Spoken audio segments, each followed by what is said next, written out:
They say a person's true nature is revealed when money appears. I never believed it, until the morning my daughter-in-law hurled my life out the window like yesterday's trash. Dresses I had sewn by hand drifted through the air, plates shattered across the street, and my wedding photograph hit the pavement with a sound that silenced even the gossiping neighbors. On the porch stood Belle, her red lipstick brighter than the sun, waving a lottery ticket as though she had just conquered the world.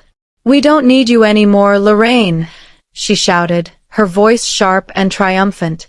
$85 million. Finally, we're free from your charity."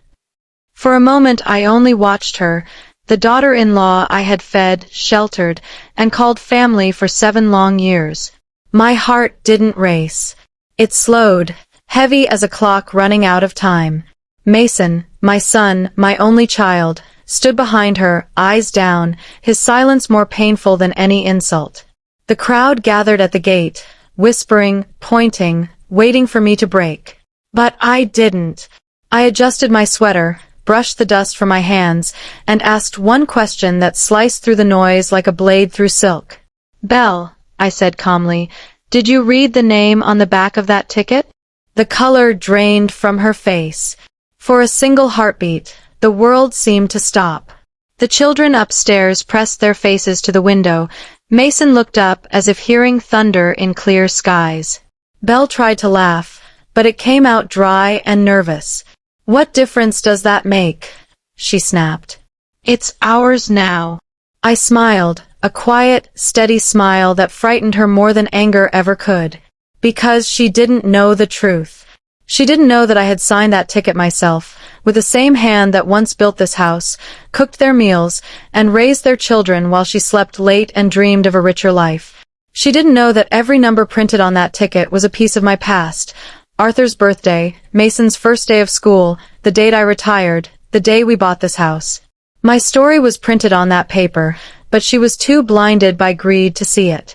Neighbors began to murmur. The afternoon breeze carried the smell of dust and disbelief. Belle's glare trembled, her fingers tightening around the ticket. "You're bluffing," she hissed. "Old women like you forget things. Maybe you forgot you gave it to us." "Maybe," I said softly, "but paper doesn't forget ink, and signatures never lie." I bent down, picked up my broken photo frame, and wiped the glass with my sleeve. The reflection staring back at me wasn't weak or beaten. It was calm, deliberate, waiting. I placed the frame gently into my suitcase, lifted it with both hands, and turned toward the gate. The crowd parted. Belle's words followed me like stones thrown at my back. "Go die in a nursing home. We don't need you." But I didn't answer. Because somewhere deep inside, I knew she'd already signed her own downfall. People like her believe power is noise, but real power is silence, the kind that waits, plans, and strikes when the time is right. As I walked away from the house Arthur and I built with our bare hands, I looked once more over my shoulder. Belle was still clutching the ticket, Mason still frozen, the neighbors still watching. And in that moment I whispered to myself, "You can take my roof, my walls, my name, but not the truth. The game hasn't ended, Belle. It's only begun." Before that morning turned my life into a headline, our house was quiet, a place that smelled of cinnamon, old books, and the faint perfume of memories that refused to fade. After my husband Arthur passed, that 2-story house in Savannah became my world. Every corner whispered his laughter, every creak of the floor reminded me that love doesn't die, it just moves into the walls. I spent my days teaching part-time at the community center and baking muffins for the children next door. Life was small, simple, and peaceful, until the night Mason and Belle knocked on my door. It was raining hard, thunder, wind, the kind of storm that makes you think heaven itself is angry. I opened the door and there they were, drenched, shivering, and desperate. "Mom, we lost the apartment," Mason said, his voice trembling between pride and shame. "Please, just for a little while." Belle stood behind him, hand over her pregnant belly, mascara streaked down her cheeks. I didn't ask questions. I just stepped aside and said, "Come in. This house always has room for you." That night I made soup, dried their clothes by the fire, and told them, "We'll get through this together." It felt good, having family again, hearing voices echo down the hallways that had grown too quiet. I believed God had sent them back not as a burden but as a blessing. For a while, it even felt true. When baby Ava was born, I painted her nursery yellow and stitched her name into a blanket myself. When little Micah came 2 years later, I watched him learn to walk across the same floor his father once crawled on. I thought love had finally come full circle. But sometimes love blinds you to the truth. Slowly, the tone in Belle's voice changed, from gratitude to command. At first, it was small things. "Mom, could you move your things upstairs? It'll be quieter for you." I agreed. The attic was hot in summer, freezing in winter, but I told myself comfort doesn't matter when it's for family. Then came the new rules. Don't cook meat, don't buy sweets for the kids, don't use certain dishes because they're too old-fashioned. Each word chipped a little more of me away, until the woman who once ruled her home became an invisible guest in her own house. Still, I stayed silent. I told myself it was temporary, that once Mason found stable work, things would return to normal. But the truth is, silence doesn't buy peace, it only feeds arrogance. Every month, I paid the bills from my pension while they promised to repay me soon. That soon lasted 7 years. I watched Belle start hosting parties in the living room I once decorated, watched her friends laugh as she introduced herself as the lady of the house. Sometimes, when the laughter drifted upstairs, I'd sit by the window, tracing Arthur's old wedding ring with my thumb, whispering, "I'm still here, love. Just a little longer." Then came the day that broke me, a small moment that seemed harmless at first. It was Ava's 10th birthday. I had saved for months to buy her a turquoise bicycle with a white basket and pink ribbons. When Belle saw it, her smile froze. "We agreed, no expensive gifts," she said sharply. "She has to learn to earn things." I tried to explain, "It's just one gift, Belle. She's only 10 once." But her voice rose. "You're trying to make me look bad." That evening, she made me return the bike.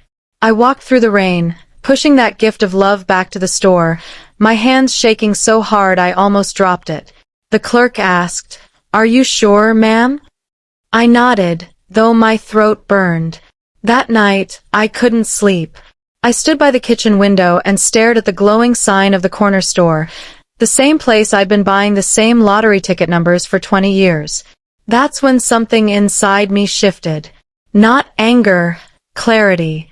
I walked over, bought a ticket, signed my name at the back, and whispered, "Arthur, if you can hear me, I'm done staying quiet."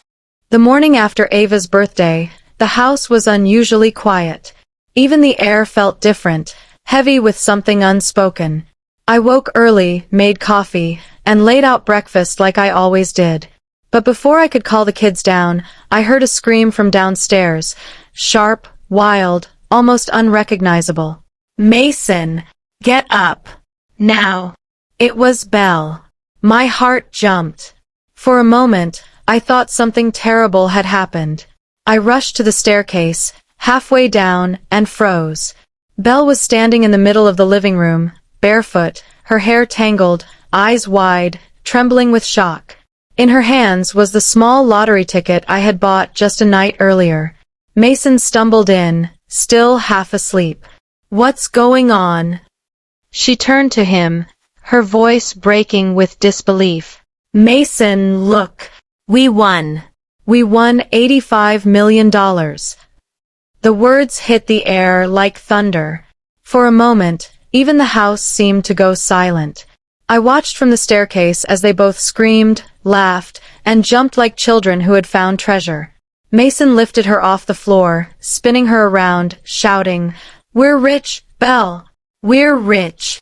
And in that blur of excitement, neither of them asked the only question that mattered, "Whose ticket is this?" Because that ticket, the one trembling between Belle's fingers, was the same one I had bought at Benny's corner store, the same numbers I'd played for 2 decades. I had left it on the kitchen table last night, signed neatly at the back, thinking no one would care for an old woman's habit. But now that piece of paper had turned into a gold key, and they were holding it as if they had earned it. Belle looked at the ceiling, tears rolling down her cheeks. "Finally," she whispered. "No more bills, no more debts. We can move out of this old house." Those words, "this old house," stabbed straight through my heart. This wasn't just wood and brick. It was the home Arthur and I had built with our hands. Every nail, every brushstroke carried his memory. I wanted to speak, to tell her it was my ticket, but the words caught in my throat. I looked at Mason, hoping he'd see it in my eyes. But he only smiled weakly, letting Belle hold the moment like she always did. That's when I realized he wasn't celebrating a win. He was surrendering to it. By noon, the neighborhood already knew. Cars parked outside, people gathered at the gate, shouting congratulations. Reporters called it the Lucky Whitmores. I stood by the window, watching as Belle waved the ticket like royalty. Mason tried to look proud, but I could see his hands shaking. Then came the knock on my attic door. Belle stood there, arms folded, the ticket tucked in her blouse. "Start packing," she said coldly. "We're moving. And you're not coming." I blinked, confused. "What do you mean?" She sighed dramatically, as if explaining to a child. "Mason and I are starting fresh. You'll be fine. Maybe a nursing home? You'll have company there." For a moment, I just stared at her. I wanted to remind her whose roof she had slept under for 7 years, whose food had filled her plate when there was nothing in her wallet. But I didn't.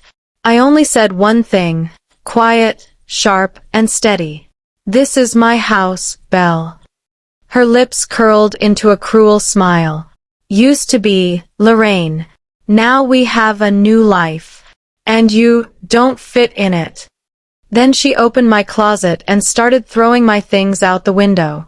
Dresses, photos, my husband's ring box. Every piece of my past fluttered down to the yard like torn memories. Mason stood by the door, pale and silent. "Belle, stop," he muttered weakly, but she didn't even hear him. "We don't need to do charity anymore," she shouted for the whole street to hear. I didn't cry. I didn't scream. I simply picked up what was left, my wedding photo, Arthur's ring, and a small folded paper, the receipt from Benny's store, signed in ink that hadn't yet dried. As I closed my suitcase, I whispered to myself, "They think they've won the world. But they've only lost their souls." And with that, I walked out, not broken, not defeated, but quiet as justice before its turn to speak. When the cab pulled up to the curb that day, I didn't look back immediately. The neighbors were still gathered, whispering like birds pecking at crumbs of gossip. Belle stood on the porch with her chin high, pretending she had just conquered the world, while Mason stood behind her, silent, pale, ashamed. I lifted my suitcase into the trunk, my heart heavy but calm. I had spent too many years crying over things that didn't deserve my tears. This time, I promised myself, I would let silence do the speaking. "Anywhere with a cheap room," I told the driver softly. The old yellow taxi rolled forward, and for the first time in 7 years, I watched my own house grow smaller in the mirror. The windows that once glowed with warmth now looked cold and distant. Belle thought she had thrown me out, but what she didn't know was that she had set me free. The room I rented was above a Chinese restaurant. Tiny, musty, and so narrow that when I stretched my arms, I could touch both walls. The bed creaked, the table leaned, and the air smelled of frying oil and old dreams. But it was mine. And that small word, mine, meant more than any mansion Belle could ever buy.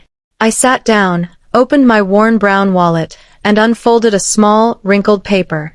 It was the purchase receipt from Benny's Corner Mart. The date, time, and my signature, Lorraine Whitmore, still perfectly clear.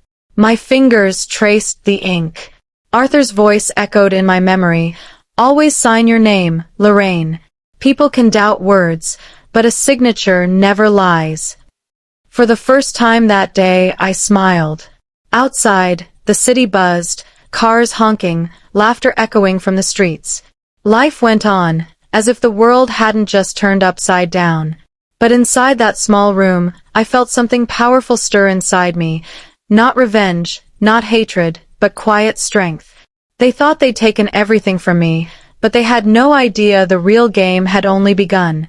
The next morning, I brewed tea on a rusty kettle and looked out the window. Down below, people hurried through life, all chasing something shiny, something temporary. I had chased love all my life, only to realize love without respect is just a slow kind of heartbreak. That's when I picked up my notebook, the same one I used to record bills, birthdays, and small grocery lists, and on the first page, I wrote 3 words, Day of Patience. Each day after that, I filled a page. Not with anger, but with reminders. Don't speak yet. Let truth do the talking. People who lie build their own prisons. Greed burns fast. Justice moves slow. It wasn't a diary. It was a record of faith. My quiet weapon. 3 days later, my old neighbor Penelope called. Lorraine, everyone's talking about Belle and Mason. They've been showing off the ticket, saying you gave it to them as a gift. I chuckled softly.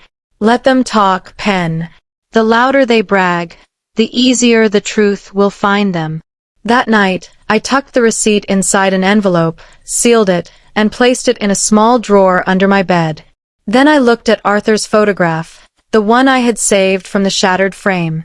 His eyes, gentle and steady, seemed to say, You're doing the right thing. I know, I whispered back. They think they've won the money. But I've won the truth. Outside, thunder rolled across Savannah's night sky. Rain began to fall, tapping softly against the window. I wrapped myself in an old shawl and closed my eyes. For the first time in years, I slept peacefully, not as a victim, but as a woman who knew her worth. Because sometimes, the moment they think they've destroyed you, is the exact moment you begin to rebuild yourself. Stronger, wiser, and unstoppable. 3 days passed before the first phone call came. I was sipping weak tea, the kind that tasted more like memory than flavor, when my old phone buzzed on the table. This is Grant Halloway, legal counsel for the Georgia State Lottery, a calm voice said. My heart gave one slow, deliberate beat. We're verifying a claim for a winning ticket registered under the name Lorraine Whitmore. Is that you, ma'am? For a second, I couldn't speak. Not because I was shocked, but because I could finally feel the weight of the moment I'd been waiting for. Yes, I said softly. That's me.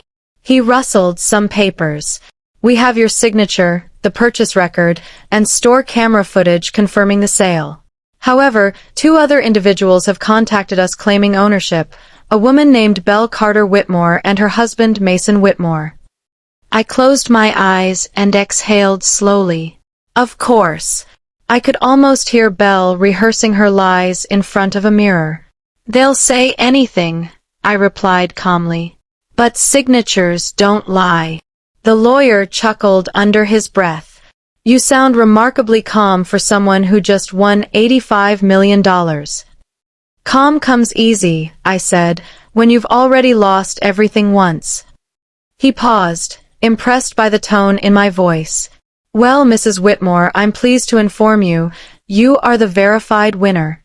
I'll send documentation shortly. I must warn you, though, these people seem determined to cause trouble. Let them, I said. Every lie they tell will only lead them closer to the truth. When the call ended, I didn't cheer, I didn't cry. I just sat in silence, tracing the rim of my cup. The war had begun, but not the kind fought with fists or guns. This was the kind fought with patience, proof, and character. The next day, my name was all over the local news, not because of the truth, but because of Belle's lies. Headlines read, Savannah couple wins lottery thanks to elderly mother's gift. I laughed quietly as I read the line. Belle had accidentally confessed that I'd bought the ticket. Sometimes, arrogance writes its own downfall. By afternoon, My phone was flooded with messages. Mason texted, "Mom, don't believe what you're reading. Belle's just stressed. Please don't make this worse." Make it worse? I thought. You already did. That evening, I walked to the small bank on Main Street and opened a safe deposit box. Inside, I placed the original receipt, a copy of the ticket, my ID, and a letter that read, "If anything happens to me, this box tells the truth." The young teller looked at me curiously. "Something valuable?" she asked. I smiled faintly. Just a story waiting for its ending. 2 days later, Belle called. Her voice was sugar-coated and venomous underneath. "Miss Lorraine," she began sweetly, pretending respect, "I just wanted to check in. We're family, right?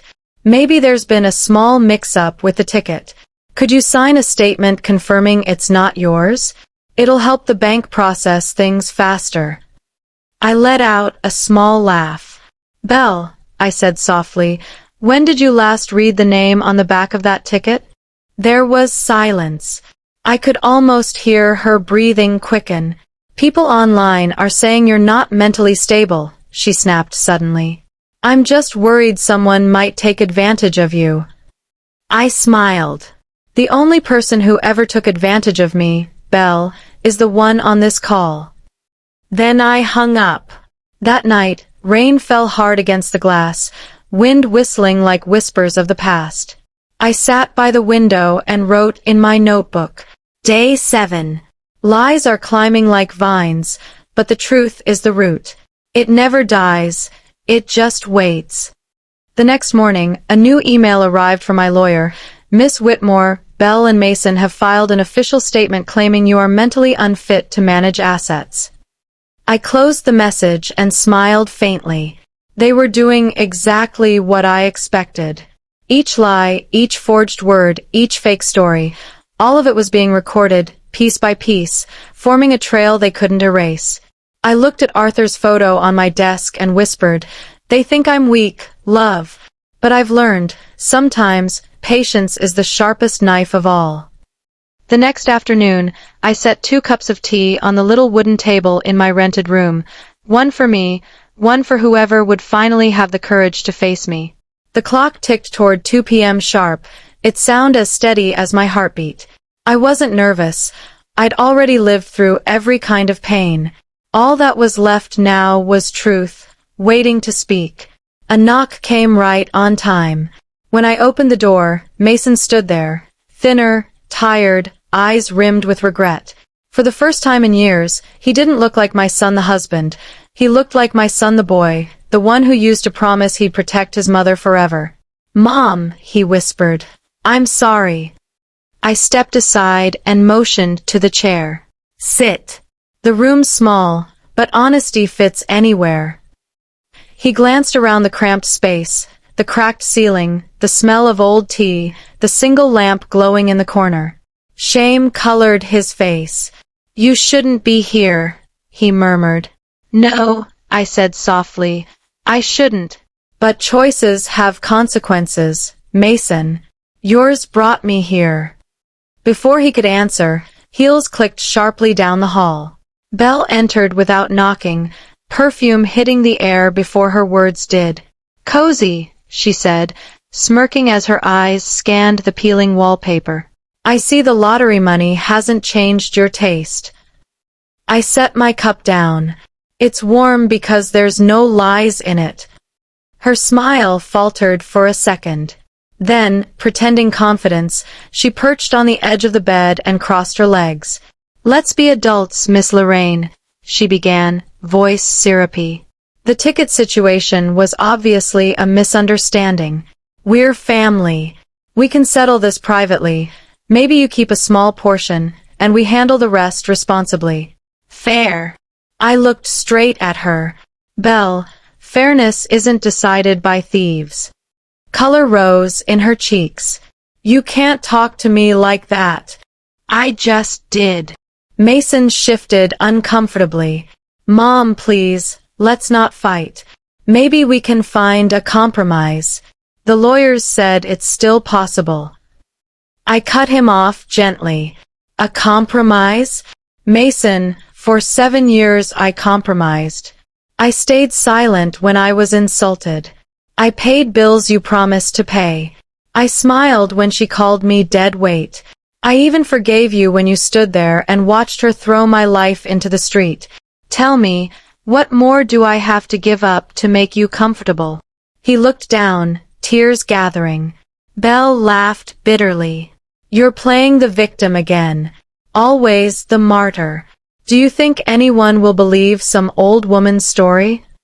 I opened the drawer beside me and pulled out a thin folder. Inside was the original receipt, copies of my ID, photographs of the ticket, and printed emails from the lottery office confirming my name.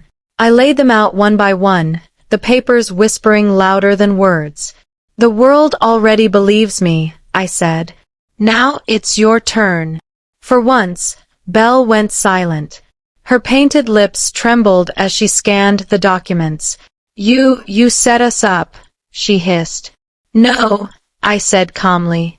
You set yourselves up. I just waited. Mason finally looked up, voice breaking.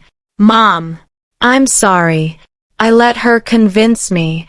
I thought staying quiet would keep peace. Peace built on lies, I said softly, is just war with manners. Belle shot to her feet, her mask cracking. You'll regret this. I'll sue you for everything. I rose slowly, meeting her eyes. Go ahead. But don't forget, you'll have to pay your lawyer with money that doesn't belong to you. Her face went pale. Without another word, she stormed out, the echo of her heels fading down the stairs like a judge's gavel. Silence returned. Mason sat trembling, wiping his face. Mom, can you ever forgive me? I placed my hand on his shoulder, firm, steady. Forgiveness isn't forgetting, Mason. It's remembering and choosing not to hate. He nodded, whispering, I'll make this right. I smiled faintly. Then start by learning what right truly means. As he left, the wind outside rattled the window frame. I watched the dust dance in the sunlight and whispered to myself, the house of lies has cracked. Now let the truth walk in. The next morning, sunlight spilled through the thin curtains of my little rented room, soft and golden, the kind of light that feels like forgiveness. I sat by the window with a cup of tea, the same one I'd been using since the day I left home. But today, it didn't taste bitter anymore. The storm had passed. I had spent 7 years swallowing insults, hiding my pain, waiting for the right moment to speak, and now, the moment had finally arrived. At 3 in the afternoon, I walked into the Georgia Lottery headquarters with my lawyer, Mr. Halloway, beside me. The glass doors slid open, and for a second, I saw my reflection, calm, silver-haired, and unafraid. The receptionist led us to a verification room. A woman in a gray suit greeted me warmly. Mrs. Lorraine Whitmore? She asked. Yes, I said, laying the ticket on the table like a final piece of truth. She examined it carefully under a light, comparing it to the records. Signature matches perfectly, she confirmed. Congratulations, Mrs. Whitmore. You are the legal owner of the $85 million prize. For the first time in weeks, I allowed myself to close my eyes and breathe. But it wasn't joy I felt. It was relief. Relief that truth had finally found its voice. Halloway smiled. How would you like to receive your winnings? Half in a trust, I said without hesitation. The Arthur and Lorraine Whitmore Foundation, for children who grow up without homes, like mine once was. He nodded approvingly. And the rest? I smiled faintly. Peace. I think I'll spend the rest buying peace. Later that week, the truth exploded in the papers. Savannah widow reclaims $85 million after being betrayed by her own family. Belle's lies collapsed like a house of cards. Her social media accounts vanished overnight, her fake interviews deleted, her fame turned to shame. Mason filed for divorce quietly, choosing silence over another life of humiliation. When the court hearing came, the judge's voice was clear and sharp. The court recognizes Mrs. Lorraine Whitmore as the rightful owner of the winning ticket and a victim of defamation. Belle tried to speak, tears streaking her makeup, but the judge raised a hand. "Silence," she said firmly. "You've spoken enough lies." When it was over, Mason approached me outside the courthouse, holding Ava and Micah's hands. The children ran to me, their small arms wrapping around my waist. "Grandma, can we come home with you?" Ava asked, her voice trembling. I knelt down, brushing her hair behind her ear. "You never left, sweetheart," I whispered. "Home isn't a place. It's the people who truly love you." Mason looked at me, guilt and gratitude mixed in his eyes. "Mom," he said softly, "I'm going to make it right this time. I'll raise them the way you raised me, with kindness, not pride." I smiled. "Then you've already started." Weeks later, I moved into a small cottage near Seabrook Bay. The mornings smelled of salt and roses, and the sea whispered against the rocks like an old friend. I planted a red rose bush by the porch, Arthur's favorite. Every time the wind passed through, the petals swayed as if he were saying, "You did it, Lorraine. You kept your promise." One evening, as the sun set in streaks of orange and gold, I sat with my notebook, the same one where I had written my patience, my silence, and my hope. On the last page, I wrote, "The price of greed is losing peace. The reward of truth is freedom. And forgiveness, that's the luxury only the brave can afford." I looked out at the water, the children laughing in the yard, Mason fixing the fence. My heart felt full, not because of the money, but because justice had finally spoken without me having to raise my voice. And to those watching this story, I'll say this. Never underestimate the quiet ones. They don't shout, but when the time comes, their truth shakes the ground. If this story touched your heart, tell me in the comments below, what would you choose, revenge or forgiveness? And remember, hit like, share, and subscribe, because sometimes, one story can remind us all that truth may be silent, but it never dies.